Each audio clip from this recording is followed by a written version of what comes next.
মানে কি করে কি দুষ করছে তো দুষ না সবাই তো কাজ করে ওই এমনি কারা কাজ করা কত মানুষই কাজ করে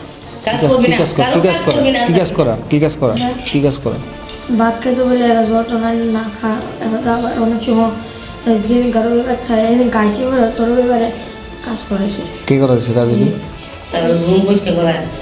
রুমে কাপড় টাপড় বসে এই কাজ করানো লাগে আর এই যে ইনচার্জ সুপার তারা কি কইছে তুই স্যারের জানাস না করে তোর কাজ করাইছে স্যার জামাই স্যার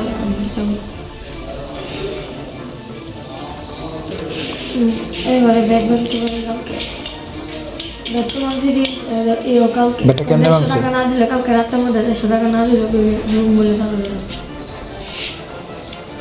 তারা স্যারের ফোনে করে অনেকবার করেছে একটা খুলছে ডেস্ক আমি কালকে খুশি অনেকবার টাকা দিয়ে তুলে খুলুন রুম টুম তোমার তালা রেখে মানে এনে যে স্কুলে যে প্রিন্সিপাল আছে প্রিন্সিপালের বা এনে যে সুপারভাইজার আছে তারা জানাইছেন স্যার তারা জানাইছেন বিষয়টা আঙ্কেলটা জানাইছি তারা কি কয় কোন আঙ্কেলটা জানাইছো এরা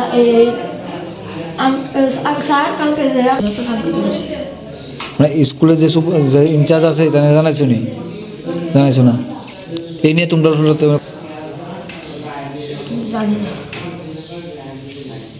মানে এখন অব্দি কোনো ধরনের আহমেদকর ইংলিশ মডেল স্কুলে পড়াশোনা করে গত 2 বছর ধরে আমি ভর্তি করিয়েছিলাম, কিন্তু গত বছরও 3 মাসের মতো ভালো ছিল। তারপর তারা এই বড়রা টর্চারিং করে, তো হোস্টেল কর্তৃপক্ষকে জানালাম। হোস্টেল কর্তৃপক্ষ তারা স্কুল যে HM তাদের জানানোর পরে গার্জিয়ানরে ডাকানো হয়েছে। এইখানের যে তারা আছে কমিটিতে তারা ওরা জানানো হয়েছে, তারা বসে এটা মিউচুয়াল করেছে, বসে আর করবো না। তারপরে সেম টু আবার মাসখানেক পর দিই তারা এরকম করলো, করার পর আমি বাইক নিয়ে এসি, বাড়ি থেকে আসা যাওয়া করে। তো এইবারও সেম গত হাবিলি পরীক্ষা পর্যন্ত আমি বাড়িতে রেখেই স্কুলে পাঠাইছি। তারপরে স্যারে যে ওই হোস্টেল সুপারিনটেন্ডেন্ট তাই নিয়ে কইল যে এখানে আগের থেকে ওখানে ভালো হয়েছে, আপনি হেরে দিয়া যান। দিয়েছি, গত 15 থেকে 20 দিন হয়েছে। তারপর দেওয়ার পরে তারা বড় ক্লাসের স্টুডেন্টরা অত্যাচার করে। তা আমার ফোন করে হোস্টেলের যে সিকিউরিটি তাই মোবাইল দিয়ে ফোন করছে, ফোন করে কইছে যে মা আমারে তুমি আয়ো আমার একটা ব্যাট লইয়া এই টর্চারিং করছে। আমি কইছি কী দিয়েছে?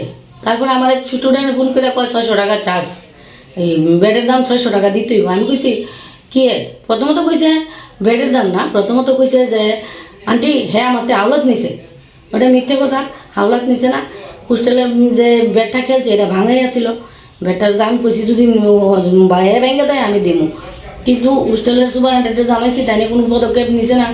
আর ওই স্টুডেন্টরা শারীরিকভাবে কন্টিনিউ অত্যাচার করছে। গত বছরও ছাদের উপরে নিয়ে মারছে। এটা নিয়ে অনেক দরবার হয়েছে, তারা কিন্তু কোনো কিছু সমাধান করছে না। আমি আবার এবার স্যারেরা রিকোয়েস্টে আমি হোস্টেলে দিলাম। দেওয়ার পরে স্যারেরা কোনো করে না। সেই স্টুডেন্টরা মনে হয় যে টিচার, আর যে হোস্টেল সুপারিনটেন্ডেন্ট রাজেশ স্যার তাই নিয়ে হইতেছে স্টুডেন্ট। তাইনের সামনে স্টুডেন্টরা আমি দাঁড়া রয়েছে, স্যারেরা আমি কইলাম স্যার এটা কীটা করতাম, স্যারে কইল করছে তোমরা এটি কইলো না। স্যারেরা উল্টা তারা শাসাইতেছে। আর আমার ছেলের ডেস্কের 60 দিন ধরে ডেস্ক তালা দিয়ে রাখছে, একদিন পুরা দরজা তালা দিয়ে রাখছে। রাজেশ স্যার রাত্রেবেলা এই বাইরের থেকে আইসে, ওই জানি অফিসের কাছে গেছিলো, বাইরের থেকে 9:30টার সময় আইসে করে আমার ছেলে জানাইছে যে স্যার আমার দরজা তালা দিয়ে রাখছে, আমি ঢুকতে পারি না। আজকে ডেস্ক তালা দিয়ে রাখছে, আজকে 3 দিন গিয়ে 4 দিনও পড়ছে। এরপরে স্যারের স্টুডেন্টের রিকোয়েস্ট করে যে স্যার এখানে তোরা দরজাটা খুলে দে। স্যারেরা কয় না খুলতাম না, হ্যাঁ যদি 600 টাকা না দে তাহলে আমি খুলতাম না। অথচ আমার ছেলের থেকে 180 টাকা নিচে গা। নেওয়ার পরও তারা আমার ছেলের নোট বই, এরপরে ওই যে স্কুলের গ্রুপে যে পড়াটি দেয় আমি এটি জেরক্স করে দিছি, এই ইডিও তারা নিচে গা, এটি সিরাটিটা ফেলাই দিছে। আমি মাননীয় মুখ্যমন্ত্রীর কাছে আবেদন রাখছি সুষ্ঠু বিচার যেন হয়। এই হোস্টেলের পরিকাঠামো প্রথমত খুব ভালো শুনে আমি নিয়ে অ্যাডমিশন করেছিলাম, কিন্তু এখন যে অবস্থা এটা হোস্টেল না, এটা হয়েছে নেশার সামগ্রীর আকড়া, যে আকড়া স্টুডেন্টরা বিছানার নিচে ও খনি গুটকা কত কিছু রেখে দেয়। আর আমার ছেলেকে বলে খনি এনে দেয়, এই কী জানি একটা প্যাকেট খায়, ওই 100 টাকা 80 টাকা দিয়ে বলে ওইটা আইন না দে, যদি নাই না দে